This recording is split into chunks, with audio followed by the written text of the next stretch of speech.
Missed an episode of your favorite podcast? Choose from over a decade of content in our archives, not just the latest episode. All free at gcnlive.com. This is your call to action. Get prepared, America. Economy, survival, energy, disasters. This is USAPrepares.com. Informative radio, educational radio. Interact now by emailing instructor@USAPrepares.com or text at 434-390-7953. Class, please take your seats. Now, your instructor, Vincent Finelli. So Brad says 15 seconds. Are you ready? When I said no. But I guess we'll do it anyway. Everyone all set? Cocked? Locked? Here we go. Your dial set correctly to USAPrepares.com. We broadcast from Missouri, from the farm, high atop the Missouri Ozark Mountains. 2 hours per day, 5 days a week, Monday through Friday, 9 a.m. through 11 a.m. Central Time. If you'd like to call us, we'll pay for the call, 866-582-9933, 866-582-9933.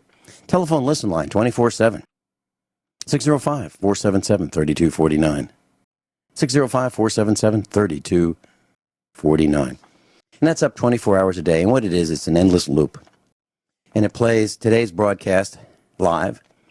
And then it continues playing today's broadcast live until tomorrow when we go live again. Then it starts tomorrow's broadcast. And over the weekend, Friday, it plays all weekend long until Monday morning at 9 a.m. That's 605-477-3249. Let's see. We've got Brad is engineering the broadcast in Minnesota. Thank you so much, Brad. Guineith Isaacs is live in Australia. Welcome, Guineith. Hello, Vincent. How are you this morning?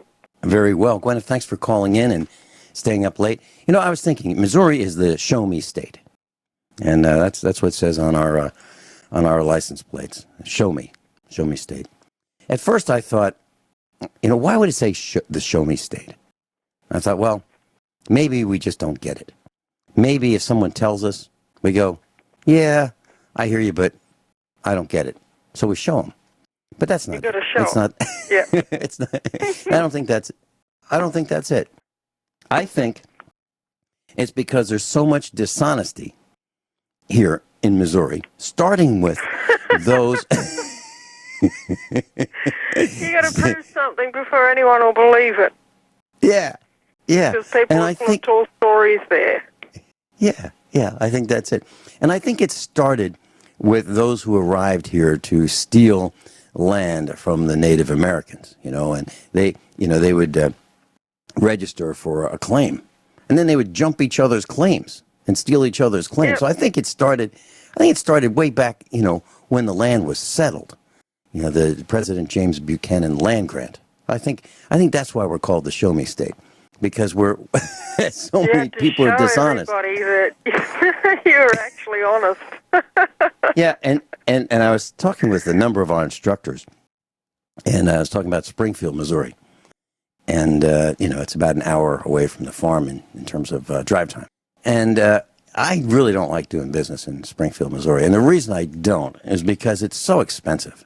Most of the businesses, I believe, have a corporate motto. And I think the motto is, how much money do you have? We'll take it all.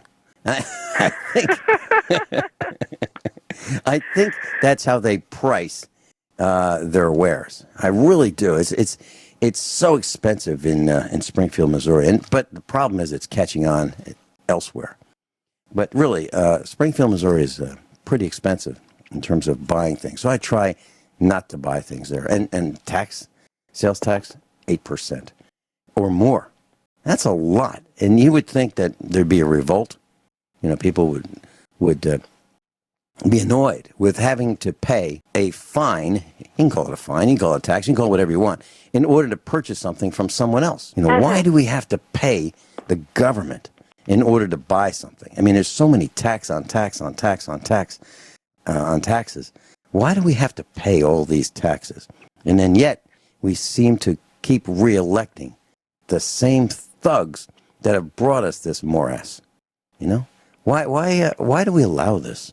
Why do we keep voting for the same thugs? It's like Jeff Berwick says, taxation is theft. Absolutely. Absolutely, it's theft. If I don't know how well known Jeff Berwick is amongst your listening audience, I suspect he's probably reasonably well known. He has a website called dollarvigilante.com. TheDollarVigilante.com. And he refers to himself as being an anarcho-capitalist. And, you know, that means that he wants to do his own economic dealings without any interference from any rampant cartels who might want to poke their nose in. Yeah. So go down to your local state house and you see the clubhouse of the local, extortionate cartel, because they're all private corporations, and many of them are actually even registered with the Securities and Exchange Commission as such. If you do your research, then you'll find out. And you don't have to consent to contract with a private corporation unless you really want to.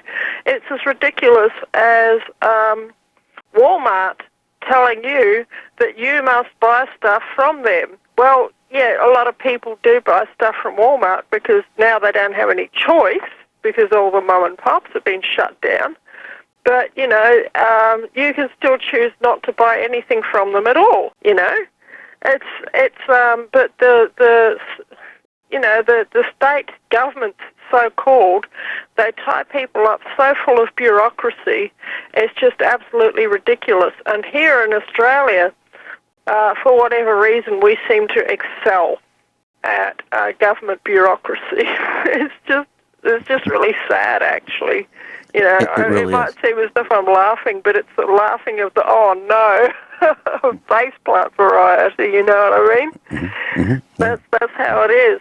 And but what else they do is they divide us. You know, and then they say that they're not dividing us, that they want us to be multicultural and united. And all the time is the subtle division. Like, it's as if there was somebody behind you all the time saying, just whispering in your ear, you're not going to trip and fall, you're not going to trip and fall, you're not going to trip and fall. Well, what do you think you're going to do? You're going to trip and fall, aren't you? I want to share.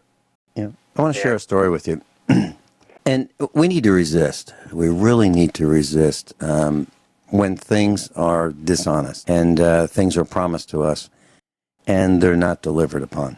And let me give you an example. So I wanted to buy some LED lights. I wanted to experiment with them. So I looked at eBay, and I looked at different brands, and I looked at wholesalers, and I found that the best deal for me, the best ratings, I think looking at the diagrams, the pictures, and as much as I could research, I found this brand that I wanted to try. So I ordered them not on eBay, not from the wholesaler, because I ordered them from Amazon because Amazon had the best deal, the best overall price for me. And Amazon said that if I spent more than $25, I would get free shipping. And I did. I spent way more than $25. I spent about $200. And I wanted to buy enough of these LED lights to start finishing our farmhouse. And they're 13 watts apiece, and I decided on 300 degree Kelvin temperature, which is kind of a warm white. And so I ordered them, and it said, estimated time of arrival and those kind of things. And I checked the next day to see how the order was progressing. And I found out that I was being charged $17 and change for shipping. And of course, my God. So I blew my stack, in the kitchen, internally. I'm like, really? These guys claim free shipping, and you can do one click to buy it. If you've registered with Amazon, and you can just click, and it has your shipping address, and boom, off you go. Well, I sent these guys, the sellers, an email, and I said, it can go either of two ways. You can cancel my order because the order said free shipping, or you can ship the order with free shipping. Pick one. But I'm not paying for shipping. Now, why would I do that? Well, because the screen that I read, yeah. So, well, they blamed it on Amazon. The company, the seller blamed it on Amazon. So I canceled the order, and that was great. And I reordered it from the same company. Actually, I had a friend order it who has a Prime account where they get free shipping. So it's being shipped for free. But what I'm saying is, when a company does something like that, don't stand for it. Don't say, well, geez, it's only $17. I guess I'll eat it. And my response is, don't stand for it. And if enough of us cancel our orders, they'll probably say, wait, this ruse, this scheme, this fraud isn't working. Mm-hmm. Just like the guy, I bought something on eBay, and he was in China. So I bought this from eBay, and the guy charges me Missouri sales tax. Well, the Chinese don't charge sales tax. And it was not a lot of money. It was like, I don't know, a couple dollars sales tax. And I sent him an email, and I said, you have no authority to charge sales tax. You're not even in the country. Now, you can refund the sales tax that you've charged me, or you can cancel the order. Pick one. And if you don't do the right thing, I'm going to report you to eBay, because other people are being ripped off by this guy. So this guy says to me, well, we get charged sales tax, so we have to charge you sales tax. And I said, no, I'm out of state. You have no authority to charge me sales tax. And so he refunded the sales tax. But I bought the same product from two different sellers on eBay. And what happened? It's really the same guy with two different eBay accounts. So, class, don't take it. Don't take it. If they do that to you, cancel your order. Now, we're just a bunch of anarchists here. Yeah, but don't get us wrong. Don't get us wrong. Anarchy does not mean rape, plunder, pillage, beat up your neighbors, burn down the village. It doesn't mean that. Anarchy just simply means without a ruler. And I'm doing fine without a ruler. I really am. I don't need the police to tell me what to do. I don't need the police to point guns at me and shoot my dogs and shoot my family. I don't need that. We don't need that. We're doing fine. As a matter of fact, the village, the closest village to us, doesn't have a corporate structure. It's an unincorporated village, which is wonderful. What's that mean? That means we don't have a mayor. We don't have a city hall. We don't have a police department. We don't have any of that stuff. We don't have sidewalks, don't have streetlights, don't have garbage collection, don't have government bureau rats telling us that we need permits to add onto our porch, repair our roof, add a new circuit in our electrical system in our house. Don't need a building permit to build a house or a shed or a carport or a barn. Don't need any of that. Yeah, we're just a bunch of anarchists. Guineith, it's pretty nice living without a lot of rules, right? Well, yeah. Basically, around, here, unfortunately, we are infested with people who think that they have the right to tell us how to run our lives. And I wish it weren't so. But that's the case throughout Australia. And, there are corners of Australia that don't have a local bureaucracy. And guess what? They are not falling apart. Far from it. For example, French Island in Port Phillip Bay does not have a local municipality. And guess where all the millionaires and billionaires of Melbourne have their houses and mansions? They have them on French Island. They don't have a municipality there. There's no local bureaucracy. And if you want to find some places that are absolutely not falling apart, go and see French Island, because it's where the pop stars, the rock stars, the whatever people that just want to be left alone. Yeah. Let me They buy their real estate, and it's a nice place, you know. Well, let me read what Wikipedia says about anarchism. And it says, anarchism is a political philosophy that advocates self-governed societies based on voluntary institutions.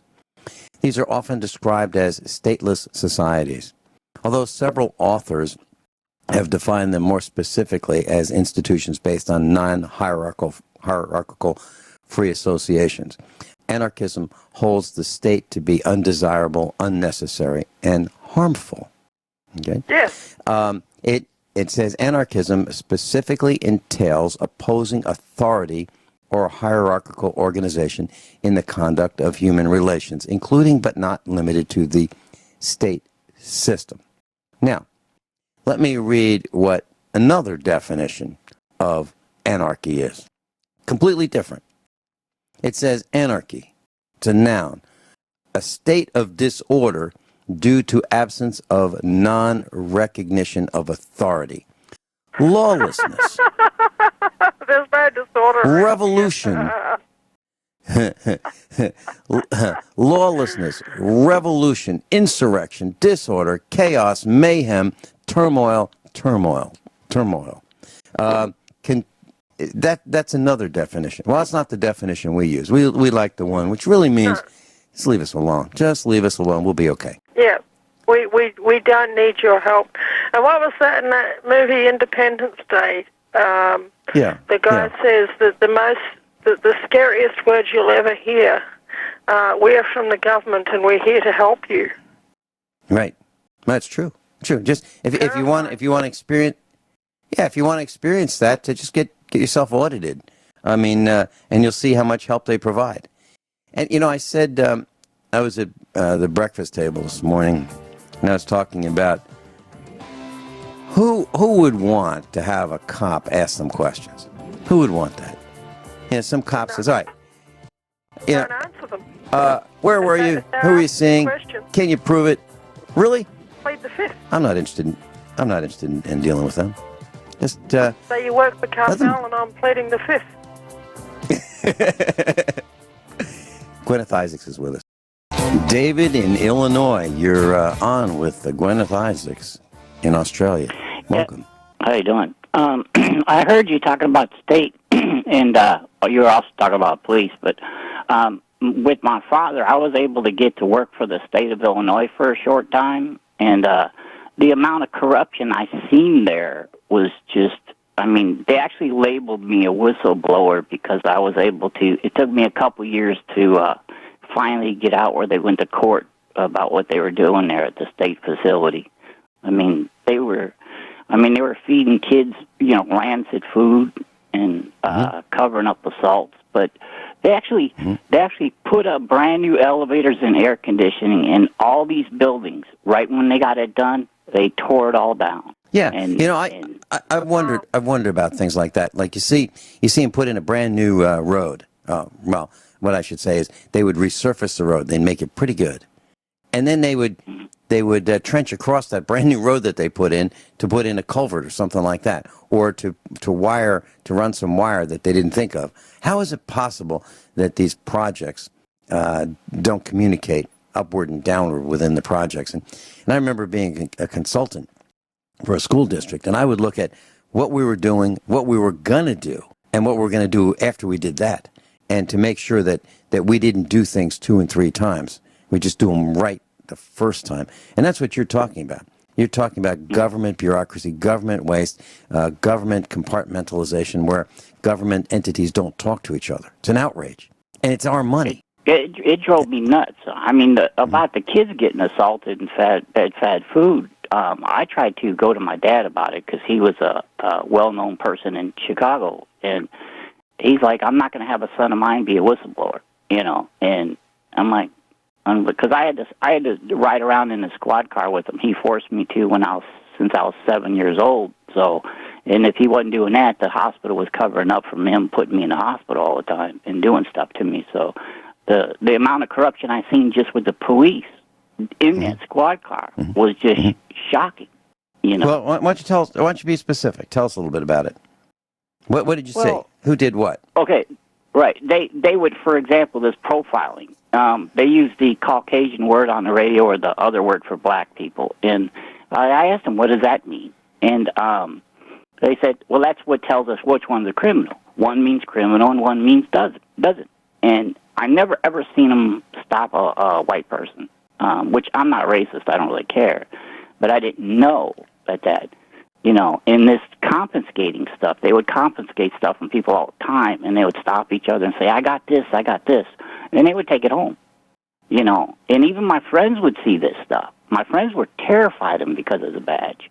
And what upset me is I was witness to some crimes that were committed, and because I was in the car with him, he wouldn't report it. And I seen a lady crying in tears. You know, they even stole her plates. And I spoke to them gentlemen several times, and he said, these people are used to that. And I can't risk you I can't control it if you're in a room by yourself. You're going to have to talk. Wait, hold on. These people are used to what? Well, the people, my dad, he would hide me out in a squad car in the hospital because they would be looking for me. So he couldn't let them get a hold of me by himself. And as long as he was there, he was able to control the conversation. So the only person he was afraid of was internal affairs. And he knew since I was a kid in that squad car all the time, when I was supposed to be actually in school for months, you know, I'd have to drive around with him. If there was shooting going off, I had to get into the floorboard of the car, you know.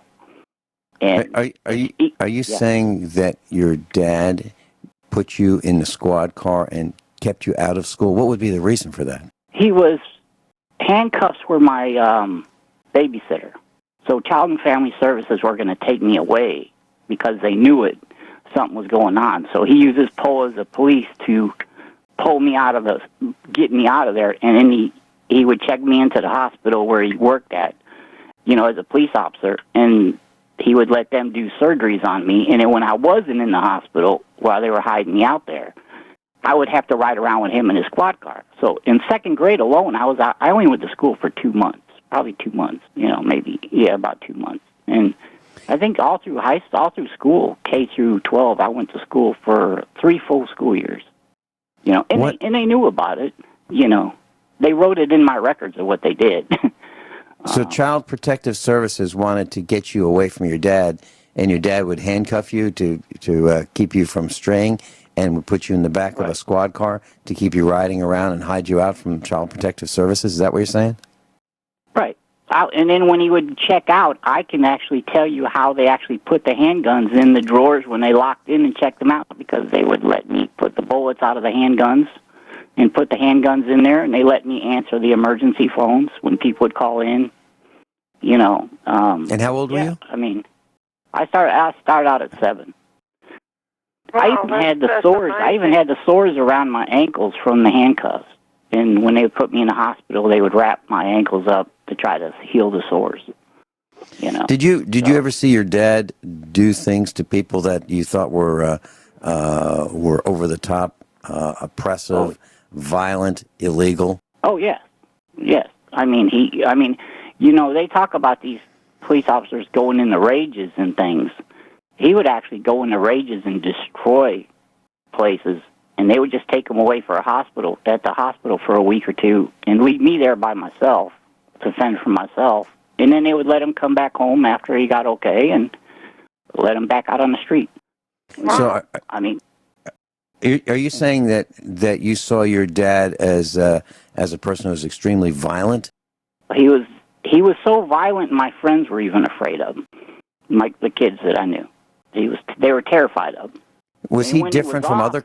Well, some cops, they joked around about it. There is a few cops that I knew that were upstanding, great guys, but I would, you know, as you would try to talk to them, but my dad always had a saying, we always will back our own, no matter what.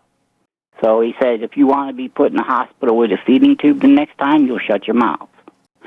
You know, so that's the thing. Absolutely disgusting. You know, it really is. And the thing that upsets me is there's a serious crime that me and my friend were aware of, and a friend lived with me, and his parents tried to do something with the police against him, and they covered up for him. And we had a serious crime we witnessed that we found out about, and he just said, "You guys are alive. Shut your mouth." You know. And wow. So basically, he was saying that if you keep going with speaking out about this, you won't be. That's what the guy that we had the issue with he wound up being a well-known serial killer, and if he would have done his job when we approached him, some lives could have been saved. And when they had it on the news, you know, and it's just, and my friend, when he got home, his parents were very upset. He just said, "Look, my parents are so upset about this, and your father's going to get away with it because he has a badge." He actually got evicted because he was so out of control in one place. They couldn't do nothing with him, so they actually had to evict him. Why do you think this is the case where cops stick together and will cover for each other? Let me give you an example. There was a woman, a 40-year-old woman. She made worldwide news, and she was in the United States. She was going to get married, and she was from Australia. And she heard this noise.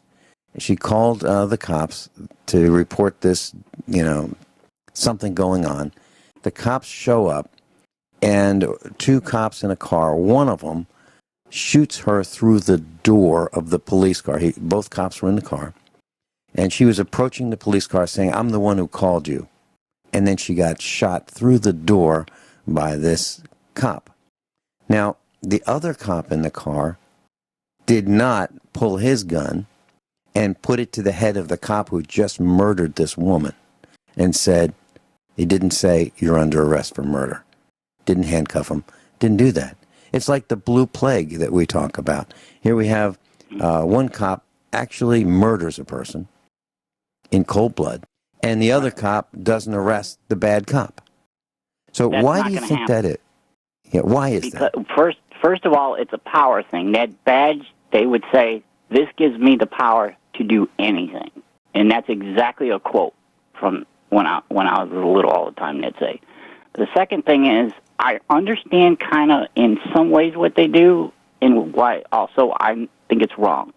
They have to be out there every day on the street. Okay, I understand that. I was there with them all the time, ever since I was little.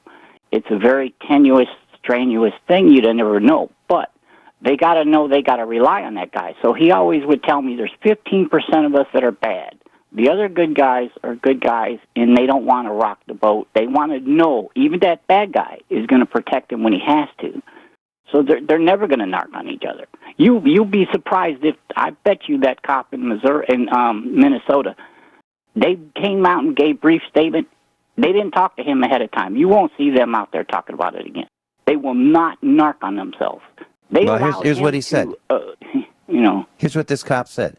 The cop in Minnesota we're talking about, who executed this woman. He says, I demand my privacy. I demand please respect my privacy. Really? He's a murderer. Exactly. He's a government-trained, government-paid-for, hired killer. He murders a woman, and then he thinks that we should respect his privacy. That guy should, when you see people on television, when the cops rough them up and they throw them against the hood of the car and they beat them up, that's what should have happened to this guy. This guy's an out-of-control killer. No, I mean, my dad went after even my friend. Yeah, my dad even went after my friends with us with his own nightstick, and they won't do nothing. Nothing's going to happen. You mentioned Go ahead. David. You mentioned 15% of the cops are bad. Really, you really think it's 15%, or do you think it's 15% might be good? Because I don't know where the good ones are. I really don't. Because you can't be a good cop. Around here, that's for sure. You can't be a good cop and not clean house. Those are mutually exclusive. If you're a good cop, you want the bad ones out. But if there are any good ones, I don't see them getting the bad ones out. So there are no good ones. Guineith Isaacs is with us, live in Australia. David is calling in from Illinois. And David, I made the statement about the police, and 15% of them are bad. I think that they're all bad, and I'll tell you why. And I did tell you why, because they don't clean up. They don't clean up their house. So I'm going to read you something. This is from the International Association of Chiefs of Police. The International Association of Chiefs of Police. It's called the Law Enforcement Oath of Honor. It pretty much covers the reasons why I say what I say about the police. And here it is. This is what they pledge. Most pledge something like this when they receive their badge. Sometimes it's called a shield. I guess it's called a shield because it protects them from us. On my honor, I will never betray my badge, my integrity, my character, or the public trust. I will always have the courage to hold myself and others accountable for our actions. I will always uphold the Constitution, my community, and the agency I serve. That is something like the oath that they take. That one is from the International Association of the Chiefs of Police. That's just one of them. I have a feeling that most of them are similar in content and message and meaning. So when it says, on my honor, I will never betray my badge, my integrity, right, my character, or the public trust. That's what they abuse all the time. It is. And 15%, when it comes to protecting their own, that is a very high number. Because they get away with, whenever you try to tell them about something to protect each other, they just say, I don't want to get involved. So 15% when it comes to that makes them accessories after the fact, left, right, and center. That's the plain and simple truth of it. Because they would even see. I've even seen officers drink on duty and take drugs from people and take them home when I'd be there as a kid, and they knew it. Bringing home young girls, they knew it. And they look the other way. They will not betray that badge. Now, when you say betray the badge, you mean betray each other when they violate their oaths of office. Exactly. Is that what you mean? But when it comes to me and you, you're right. Yes, they will not. When it comes to protecting themselves, they will not. And my father would tell me this all the time. And and I said, well, what about the Constitution? What about everybody else's rights? We don't care. If the chief lets us do it, he gives us an order. We don't even care what a judge says. We will do it. And those are words directly from them. Yep. Now, do you think your father was trained this way, or do you think that he was trained to actually honor that oath of office, and then he fell into disarray or did illegal things because, well, he was surrounded by that, by his peers? I think it was a combination of both, because he always would tell me that's how they're trained to do things. They are trained to do certain things, but I think doing the illegal stuff I think that's just, he was always offended by, when I'd ride with him, about the criminal that had more money than him or had a better car. And he would literally drive around, even when he got off duty, and look for these people, and try to find these people. And then he would confiscate the things that they had. So, I think it's a combination issue. One, it's trained because they're told. Yeah. David, let me see if I've got this right. So, your father was a cop. He would see criminals living a little higher and better. And so he would go steal their stuff? Mm-hmm. Yeah. Can you hold through the break, and can you stay with us? Yeah, sure. Okay. Gwyneth and I will be right back. I'm sure Gwyneth has a lot of questions to ask you. And then when we come back, probably second segment of hour number 2, we're going to talk about the Boers. We'll be right back. Everyone all set? Cocked? Locked. Hour number 2 of USA Prepares. Gwyneth Isaacs is with us. David in Illinois is called in. Class, I just want to tell you, I look forward to believing everything the government says. I really do. I'm not exaggerating. I look forward to believing everything the government says. As soon as it stops lying, cheating, stealing, killing, abusing, torturing, and exempting itself from the rules that it has for us. Guineith, do you have a comment on that? Absolutely. I really agree. You know, I am so fed up. You know, it's like this. Around here, the police are so bad. My friends are getting bashed. You know, the cops are engaged in rampant sex racketeering. They issue mostly single mothers and poor women with huge fines and then let them off for a night's entertainment. And apparently they're not gentle in their entertainment either, by the way, in case anyone's wondering. And it's just so disgusting, and I am so fed up with it. I can't drive to the supermarket to get groceries. Uh-huh. You remember the name Lorena? Remember Lorena Bobbitt? Remember that name? Yeah, I do. No, tell me about Lorena Bobbitt. Okay. Well, David, you remember Lorena Bobbitt? Can you say this in a radio friendly way? Isn't she the lady that her husband abused her or something? She decapitated his male part. Well, yeah, he ended up with something less than he had before. That's exactly right. Right. So the term Bobbitized was coined. Well, you know, these women who are sexually abused, you know, rule number 9 in our family is always carry a knife. It has to be sharp. You know, in case you're at the scene of an accident, someone's seatbelt needs to be cut to get them out of the car. You know, we all carry sharp knives, folding lock blade knives.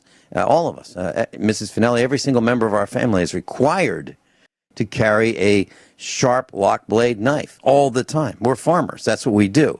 I used mine yesterday many times. When I bale hay, I've got to cut twine, and a lot of times I use it all day long. Well, you know, if one of these women is involved in a situation like that, she just might want to take a page out of Lorena Bobbitt's book. Now, I'll tell you something. You know, she mentioned that happening in her country with the police and how I seen directly hand when the young girls would be brought home. They're not gentle. It was very violent. Yeah, and so when they go to court, they can say, "Oh, he's easy to recognize. He's the one with the short." Yeah. He's like Bill Clinton, 2 inches. At least that's what we heard. It is just absolutely disgusting. You know, that I cannot drive my ute to the supermarket to get groceries. And even I've got an electric trike, okay, even if I go to town, 20 kilometres to town from my, farm, on my electric trike, I have been followed through town by police cars going around the block, okay, and me riding along the road at about 20 k's an hour on this electric trike, and a police car coming the other way, or maybe coming up behind me and actually doing a U-turn to follow me, okay? And the other thing is, I'll be sitting at the bus depot at the major town, and there'll be the transit police, they're called, okay?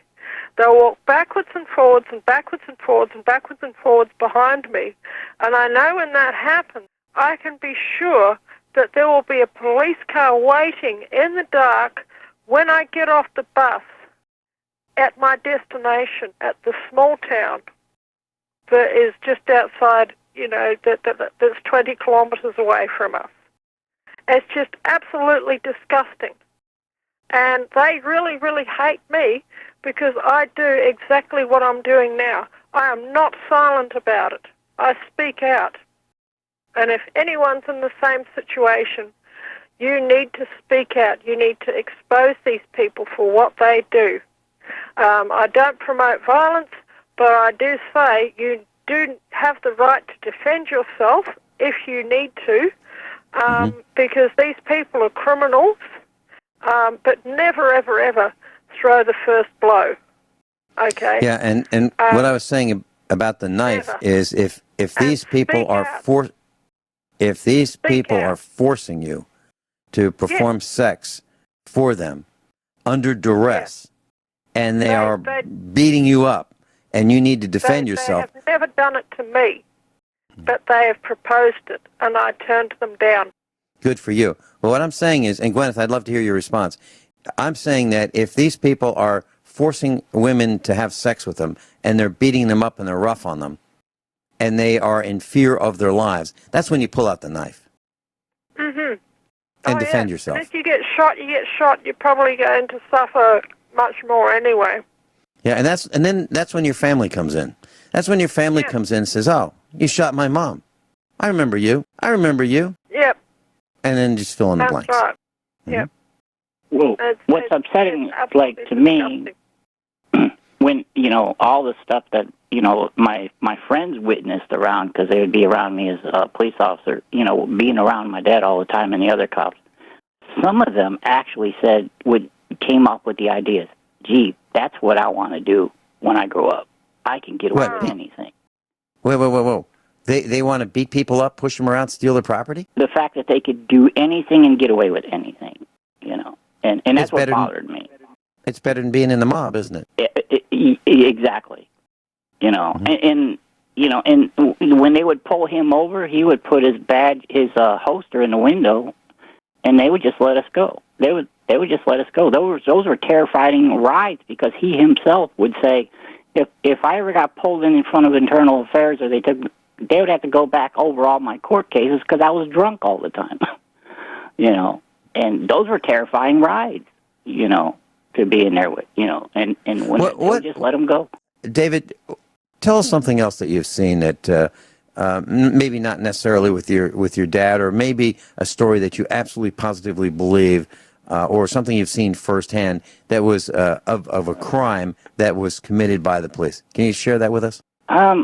Actually, I have never, because I was always with them, so I always seen them while they were doing it because I was there. Now, on off-duty, I've seen things that I know there was a shooting and the person was accidentally shot.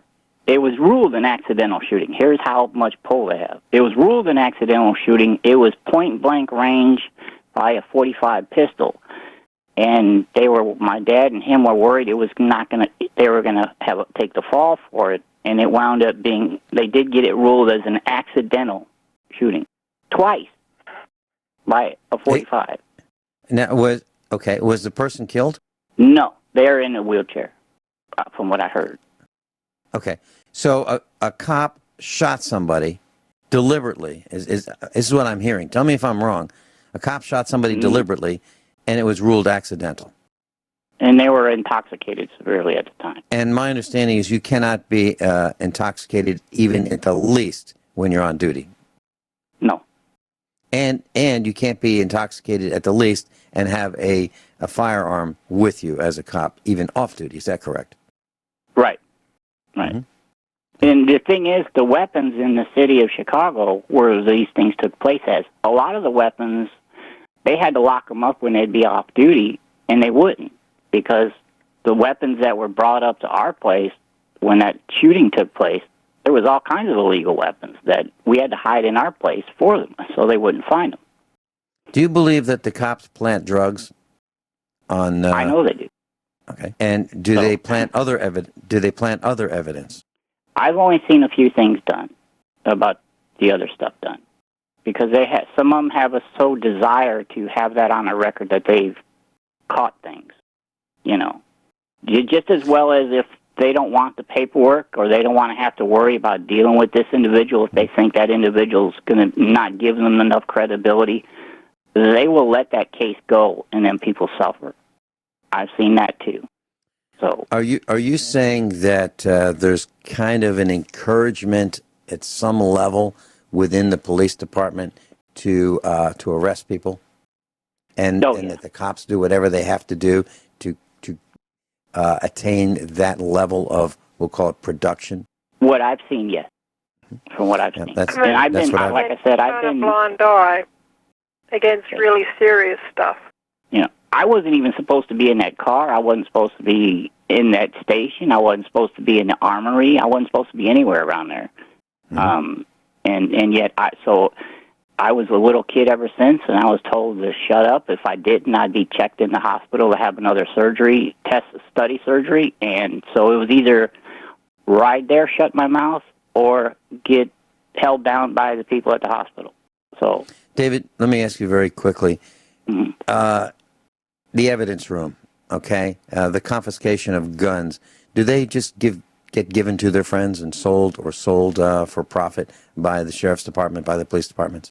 We got into conversations, and I've never actually seen the actual evidence room. I was never in the evidence room. What was told and argued when told to be about my dad was, like, the evidence that they would do if they take something, if it was written in, the value had to be returned back. Okay. So if there was David, something nicer there, okay, thank you.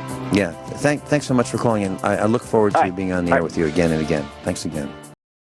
Last special broadcast on Friday, Part 7, Extreme Tax Deductions. I just got off the phone with Marty Barrett, and she is going to build her business, and we're going to teach you exactly what she's going to do to build her business and take extreme tax deductions.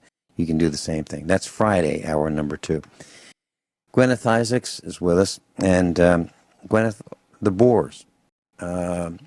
One of the things that we wanted to talk about today was racism, poverty, socialism, and a case study. The Boers, Africa's only indigenous white tribe. Yep, that's right. Well, I'll tell you what, when I'm at home, when I'm working, when I'm logged in to the call center and taking calls, often there's a long time between calls, so I sometimes go on YouTube and search for stuff that interests me. And one thing that's interested me for a very, very long time, since I was in high school, was the history and politics of South Africa. Okay? And, if you mention this to somebody who is in the know, and you mention the Boers, it automatically, the reaction is that the Boers are the bad guys in South Africa, okay? These are the Afrikaners. These are the guys who ran apartheid in South Africa, okay? You would think that they were the bad guys, wouldn't you? But I did some what we're led to believe. That's what we're led to believe. And you would think that Nelson Mandela and the ANC were the shining lights who could do nothing wrong. Okay? That's what we're all led to believe. That's what we're told in the press. Okay? But one thing that I've been taught to do through my training of being a scientist is how to dig beneath the surface and get to the truth of the matter. Okay? The truth of the matter is that the Boers did not start out as the bad guys. The Boers arrived in South Africa in the Transvaal and the Orange Free State, okay, and in the Cape of Good Hope around about the same time that the Zulus were coming into South Africa from the north, okay, and also the other tribes like the Bantu and the Xhosa and all these other tribes. They were coming from the north, and the Dutch were coming into South Africa from the south through the Cape of Good Hope and up through the Transvaal and the Orange Free State. And do you know what happened? 500 years ago, they met in an area which previously, from the dawn of time, as far as anyone can tell, had no human habitation, okay? There was no tribe living in that area. And so actually the Boers are the indigenous people group, the First Nation of all of the land between the Cape of Good Hope and the Orange Free State and the Transvaal. This is not talking about the western half of South Africa, which was, in fact, Hottentot territory. Okay? But the eastern part of South Africa, which was the original focus of settlement, that's who the First Nation was and is. Okay? And I read that, and I checked it, and I double-checked it, and I said, my God, they're actually right. That the Boers, the Afrikaners, were actually the First Nation there. And, you know, it got me on to, investigating other, settlements of white people in prehistory around the world. And it is actually remarkable, you know, that a lot of places that white people came, they formed colonies, they sometimes they bred with other tribes and nations that were around them to form a hybrid race.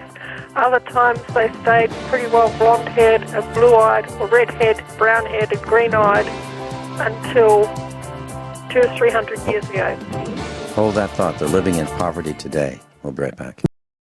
Guineith Isaacs is with us in class. If you'd like to contact her, you can go to usapreparedness.com. You can go to page number 1. There's a link there. Or you can go to the instructors tab, and there's a link to her Facebook page right there at usapreparedness.com. It's the instructors tab. We've been talking about the Boers, Africa's only indigenous white tribe. Guineith, currently, 25% are living in abject poverty, shantytowns, slums. Yep, that's right. You know something? It's absolutely extraordinary, because these people, this 25% of the Boer population, were always working class. The Boers traditionally were ranchers. Okay. They were agriculturists. They were famous for their goats. If you want to have a really, really good dry country meat goat, there is no better goat to this day than the Boer goat.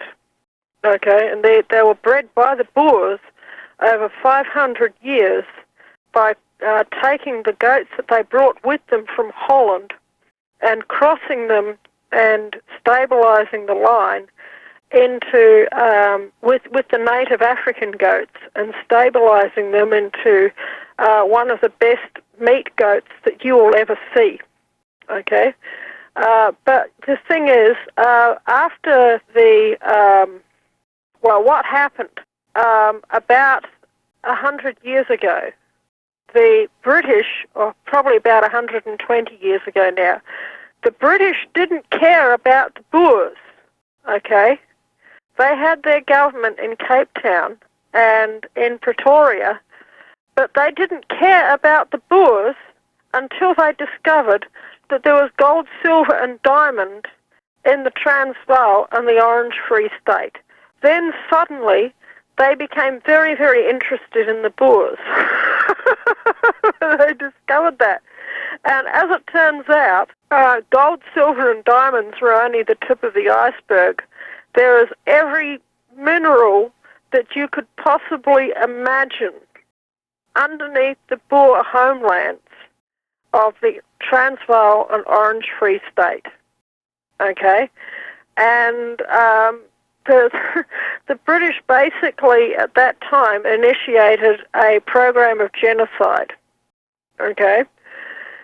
And there was, one of the best histories that we have of what really happened in the Boer War comes from two sources.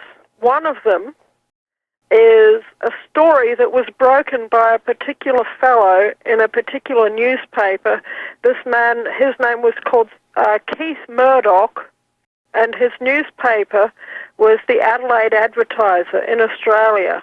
Now, Keith Murdoch was the father of Rupert, okay? But he got his big break that made him internationally famous by exposing the concentration camps that the British set up, and they imprisoned Boer women, children, and old people in concentration camps and basically starved them to death. And when Adolf Hitler needed an inspiration for what he was going to do to the Jews, he looked to what the British had done to the Boers during the Boer War. And he said, that is exactly what I'm going to do. And do you know something? I've got a saying that I say sometimes. I say it sometimes to my clients when they're trying to get understanding on why this person is so bad. And then you find out that there might be a history of trauma there. And I say, traumatized people traumatize people. And if you say, well, why is it that there's this history of this people and they've basically lived on their own land for 500 or 400 years at that time, for 400 years, and they didn't disturb anyone and didn't have any expansionist plans, and guess what? They didn't have a central government. How's that? They lived for 400 years and they had a stable, cultured, civilized society with virtually no crime, and they had no central government. Boer communities, they had a population in total at the time of the British takeover of about 3 million souls, okay? That's about how many Boers were living in South Africa at the time that the British took over. Now, of those, okay, they lived in communities of between 300 and 500 people, and they were self-organizing collective communities. They had no kings or rulers or governments or parliaments. They organized their own communities. And they would do so on the basis of what they call in their language kraals, okay? Now, a kraal comes from the same root word that you get your American word corral from, and it's more or less the same thing, okay? You have a fenced-in area. That's where you can keep livestock. That's where you can have a bit of a shop. You know, you put a bit of a town there, and you can buy and sell livestock. You can, protect yourself a little bit from rampaging Zulus and Bantus and lions and elephants. And that's how they organized their communities. But mostly they lived in peace with the black African tribes. When there was a war, it was because the black African tribes were trying to be hostile and imperial, okay, were trying to take them over. There was one battle in particular where there were 20,000 Zulus attacked a group of 300 Boer men with their wagons, okay, they had the covered wagons similar to what they had in the US. These 300 Boer men, they had firearms, and they defended themselves from the Zulu onslaught of 20,000 men, Zulu men, and there was something like 3,000 Zulu deaths on that day, and there were 3 injuries among the Boers, okay? And they did that by using the tactic. They actually formed the wagons into a D shape. The round part of the D was facing the Zulu onslaught. The flat part of the D was backed against a river, okay? that is absolutely remarkable. They never, ever, ever, that I know of, attacked the Zulu settlements prior to the British takeover of South Africa. And, you know, that is not the story that we're told, is it, Vincent? No. And, you know, I'm thinking about the United States beating up little countries all over the world in pursuit of natural resources. And it's just, the English have done it. And I was also thinking about some of the weapons of horror that the English have used, even in their castles. They would have these wheels. Think of it like a spool that you would use for thread, made out of wood, and it would have spikes on it. And so when someone tried to enter the castle, they would just release this large spool that would just roll down the castle entry and just impale everyone in its path. The weapons of absolute horror have been used in these wars, and these are offensive weapons that have been devised by the English, and you're talking about using the might of a government to steal property, right, and resources. Yeah. Then, like I say, the only reason that the British ever became interested in ruling the Afrikaner part of South Africa was because they found out that there was gold and silver and diamonds there. That's the only reason. They had absolutely no interest because these people were not hostile. They were largely Christian, okay, and they were armed, but before the British came, they had a weapons technology that they had when they first came there.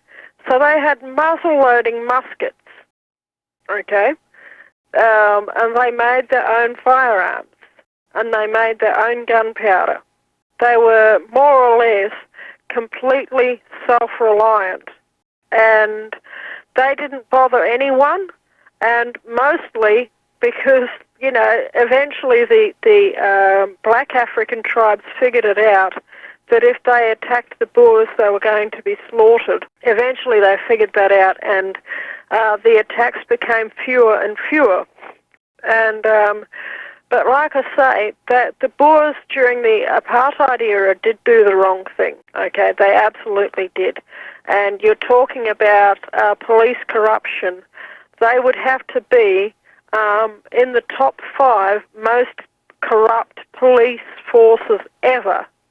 Was the security policy of the security police of the Boers in South Africa. Okay, they were absolutely horrible. But during the apartheid era, they were not able to be as horrible as they might have been, especially to the white population, simply because the white population was armed. But now, in South Africa, you have what they call reverse racism, which is actually just racism against the whites, where the Boers especially are shut out of most jobs that would probably keep them out. Guineith, you know, back in the 1970s, chrome started to disappear on American automobiles.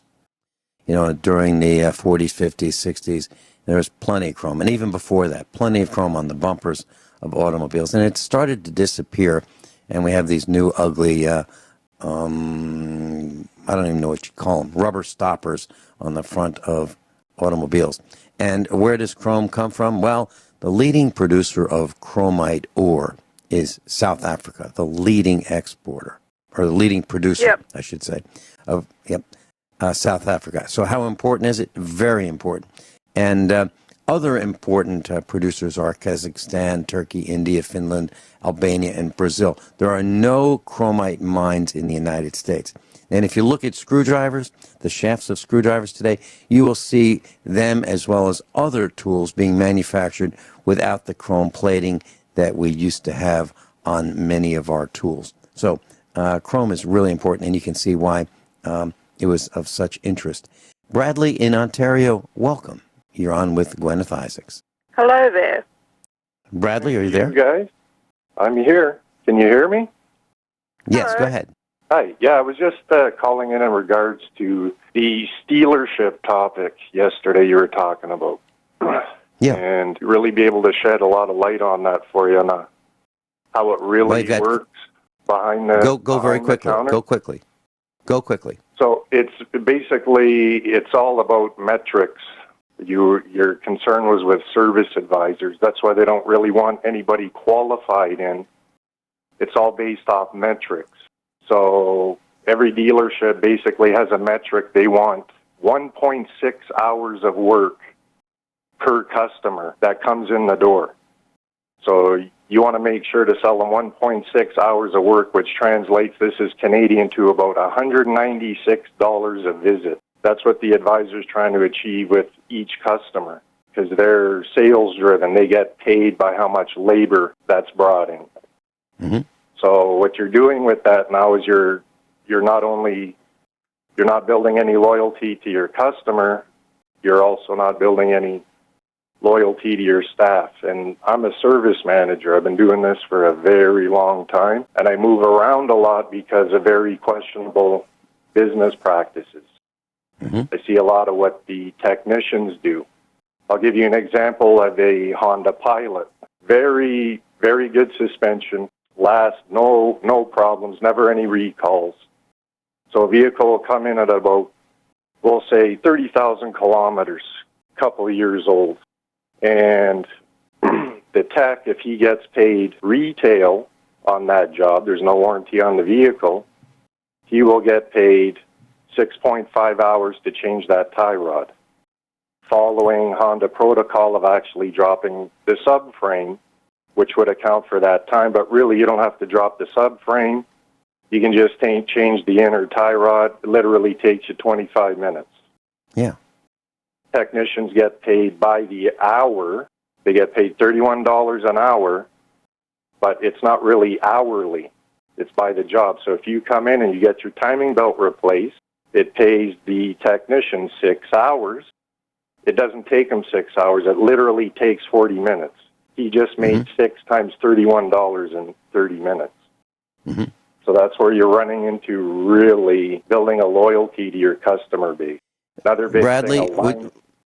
Bradley, would you consider coming on the air with us and spending an hour on it at a later date? Oh, absolutely. I was going to bring that up. I'll be talking here for a while. Before you leave, before you hang up at the end of this broadcast, which is just a couple minutes, it's like right now, would you leave your contact information so that I can call you, and I'd love to do a broadcast about how this works in detail with our broadcast classroom. Will you do that? I'd love to do that for you. Okay. Brad is our engineer today, and he's going to ask you for your contact information. I will call you this evening, and let's chat, okay? Absolutely. Looking forward to it, Vince. Okay. Very, very good. Bradley in Ontario, thank you so much. I'm going to put you on hold. Our engineer will get your number. Guineith Isaacs, thank you so much for being with us. I look forward to seeing you next Tuesday on the air.